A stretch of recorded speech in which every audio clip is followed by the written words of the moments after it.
Hello, beautiful souls, and welcome to Pillar 4 of this Womb Kriyas Sacred Rite of Passage journey. Today, I am going to introduce you to your pelvic chalice, which is the sacred holy temple of your holy grail. And as I've mentioned before, when your pelvis is stuck, when it's restricted, when it's inhibited, when it's out of alignment, that affects your womb. That makes your womb feel as though she's stuck. That makes your Shakti feel as though she's restricted. She's imprisoned. She can't dance and free herself and flow the way she desires to. So on my healing journey coming into my womb, when I encountered, there's stuckness there, this pain, this same SI misalignment that I have always had since birth. How do I heal that? And that was the question that then expanded my awareness out from womb awakening to now, okay, how do I free my pelvic chalice? And when we look at your pelvic chalice as being this holy temple, your sacrum, the word sacrum means sacred in Latin. It is considered the holiest of holy bones. It is the only bone that many ancient cultures have said and reported never decays. And that is because it houses your soul coming from your womb.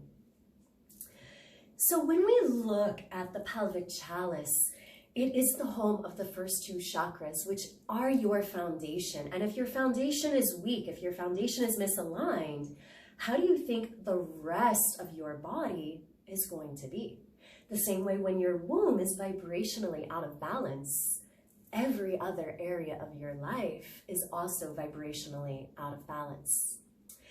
So when I came into my pelvis, and I became acutely aware of this chronic SI subluxation in my right hip, I began to connect to it and go, oh, it's this.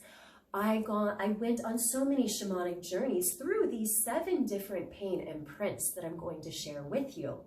And every single one of them have connected in to this pain. So the first pain imprint that we store in our pelvis that keeps our pelvic chalice on lockdown are conception, gestation, and birth imprints.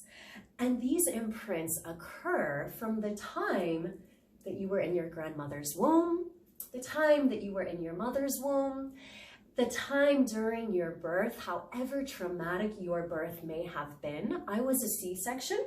I was a breech baby, so I was feet down, couldn't come out, hips distorted. So based on the positioning that I was in my mother's womb, that was already traumatic for me. It caused my spine, my pelvis to grow in a certain position, stuckness. And then my birth was very traumatic, C-section, my mother's stomach's getting cut open, doctors are coming in and pulling me out into this bright room with these fluorescent lights, and there's noise and there's metal and it's sterile. And then the first person who touches me, all of their pelvic imprints get passed directly on to my pelvis. So with the gynecologist being the one who delivered me, the one who picked me up and held my sacrum, all of her sexual programming, all of her shame, all of her identity, self-worth, lack of self-love, everything stored here, I received a little imprint in my pelvis. And then whether I was passed over to my mother, whether I received that skin-on-skin heart connection with her, those are more imprints, that lack of connection. So the mother wound that is at the root of the disembodiment epidemic that has been created from the disembodiment, the disconnection from the feminine, from our Shakti, from our body, that has actually created this mother wound through these traumatic births that we chose to trigger the mother wound to get us on this pathway to come here to heal it, to reconnect to the Divine Mother. So we have all of that stored in our pelvis. The second imprint that we have stored is now all of the sexual programming from the time we were born, all the programming that we were exposed to, religious programming, societal programming, whatever your parents taught you about sex, whatever they told you when they caught you masturbating, the slut shaming that you saw, the judgment between kids at school, no rites of passage. Then we have all these sexual innuendos and Disney programming, all of that locks up our pelvis. We don't know what's going on with our body, when our hormones are changing, our first period, again, no rite of passage.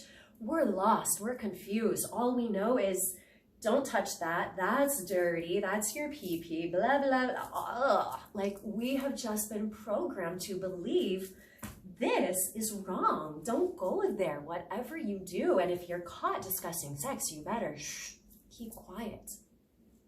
So all of that is stored in our pelvic chalice. And then we have all those childhood wounds. And those are the mother wounds, the father wounds, the sister wounds, the brother wounds. It's everywhere that we wanted something and we didn't receive it. So our subconscious mind at the time decided, well, you're not worthy. You're unlovable. They're abandoning you. They're rejecting you. They're betraying you. You're not enough because you cried and you didn't receive it because they weren't mind readers. There's a big wound around that crying, and that was our form of expression as a baby. And if we were ever told, don't express your emotions, that's weak, that's vulnerable, that's da-da-da-da, all of that, just like I mentioned yesterday, this fascial line, this intimate connection between your voice and your womb, all those emotions got a lid put on them. So then, because our womb creates that which is stored here in your entire pelvic chalice, because your fascial womb matrix is your entire pelvic chalice. It includes these 7 pain imprints. So then we create relationship wounds based on these childhood wounds. These childhood wounds were also not just our childhood wounds, they're also ancestral wounds. These are the same wounds that your mother, your father, your grandmothers, and your grandfathers also had and also experienced, and they passed them on to you. So then you created a mother and a father to validate those wounds, to then create your own childhood wounds in this physical experience. And because those are stored here, guess what? Now you are going to create partners who vibrationally match those wounds, who are also wounded themselves.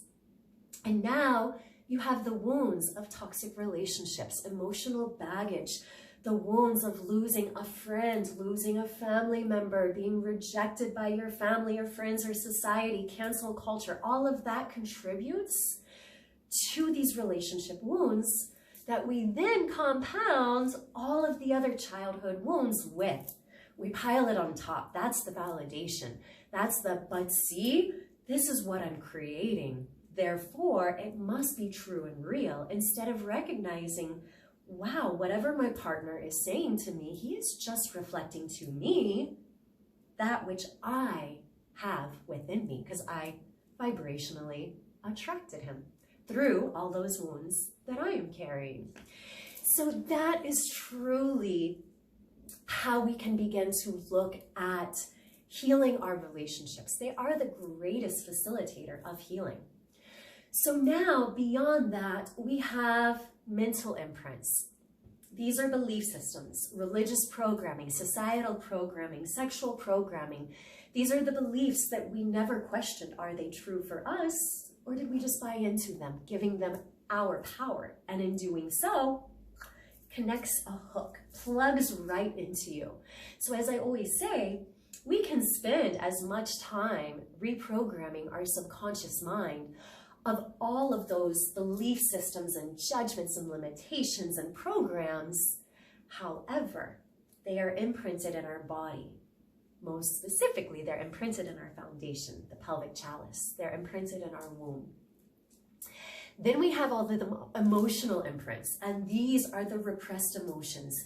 These are the emotions that got stuck in place. They froze within your body during a trauma, during a wound, that your body in that moment could not integrate or process. So because your body was overwhelmed and went, it froze, freezing your nervous system, freezing that emotion exactly where you felt it in that trauma or wound, having its roots once again in your pelvic chalice.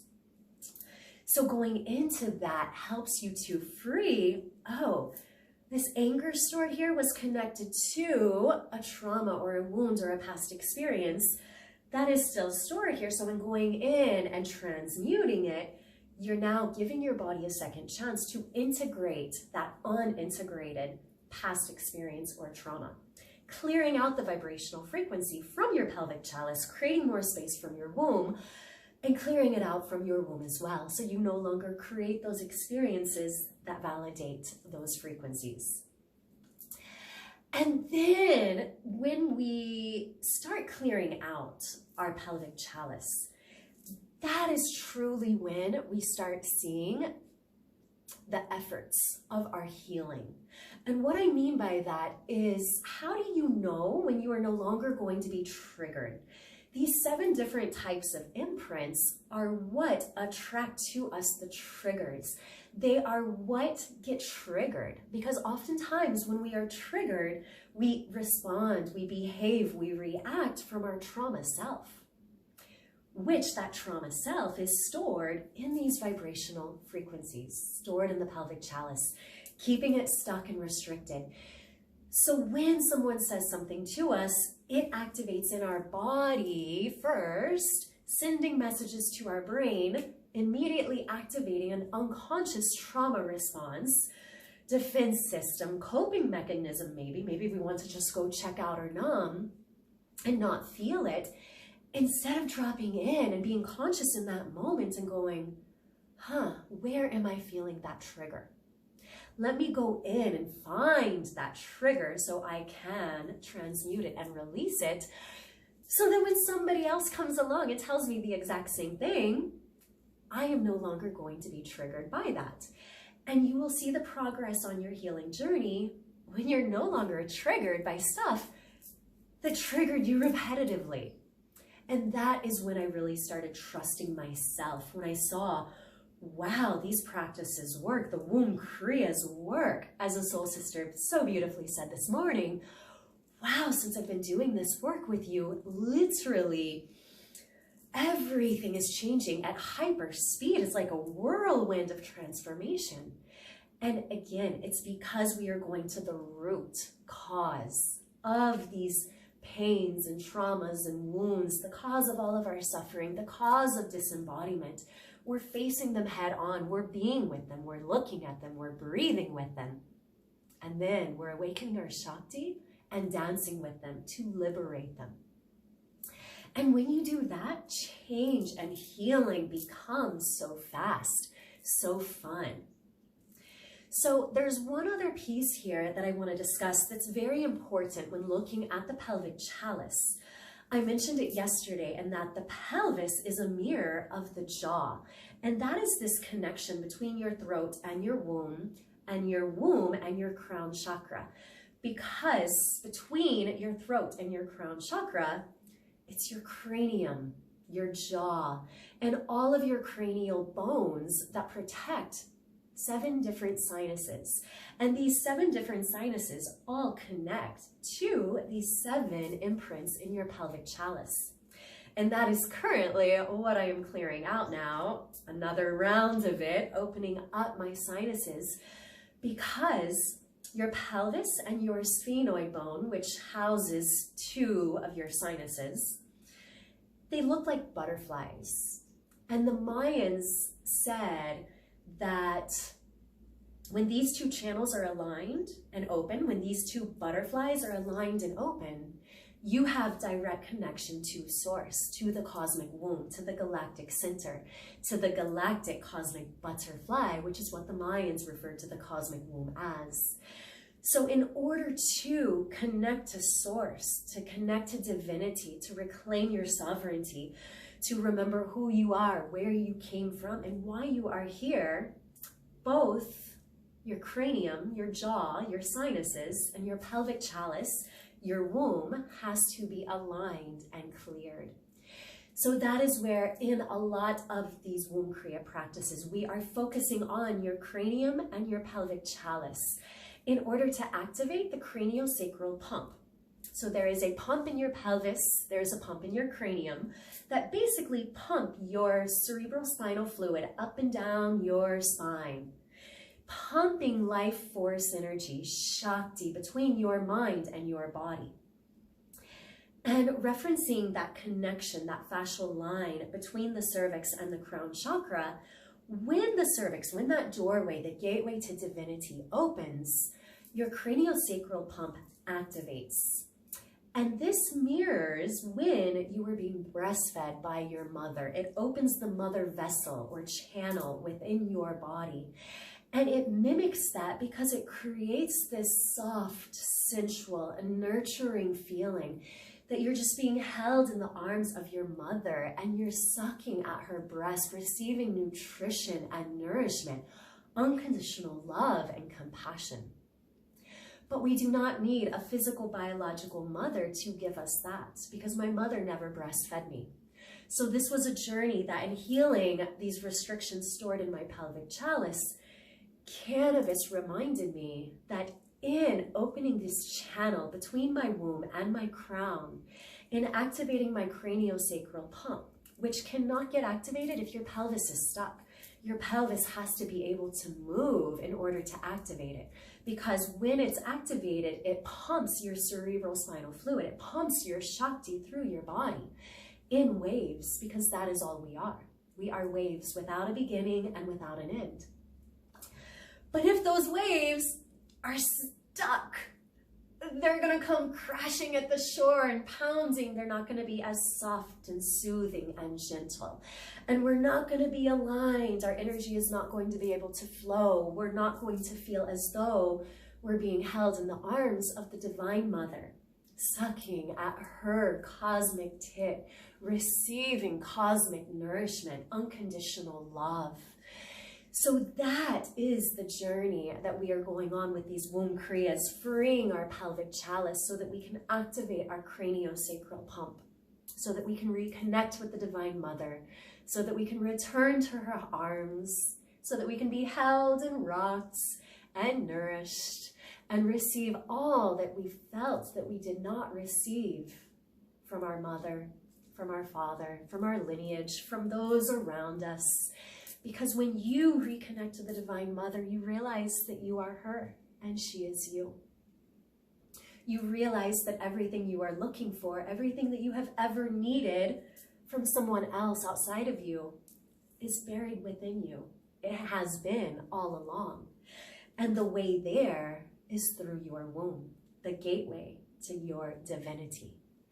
And now I hope you are understanding that is why there has been such a repression on the womb for so long. Because those in power do not want you discovering the way home, the way free. Because if you do, well then, you no longer need them. And they need you needing them for their systems to stay in place. So, thank you for being here on this beautiful journey with me. I am so excited to share with you tomorrow your fascia, which is what we are working with when we do womb Kriyas with resistance bands, which we're almost getting there, where I get to share with you some of these amazing practices to open your pelvic chalice so that you can feel, wow, okay. Because again, you can listen to these videos and get it here, but once you come into practice, once you have the experience of it, you feel it. You feel it embodied, it anchors in, and then you're like, oh, now I get it. So I will see you tomorrow, where I will be sharing with you more about your magical fascia, your liquid crystalline matrix that stores every memory of your soul. Have a beautiful day. I love you all. Mwah.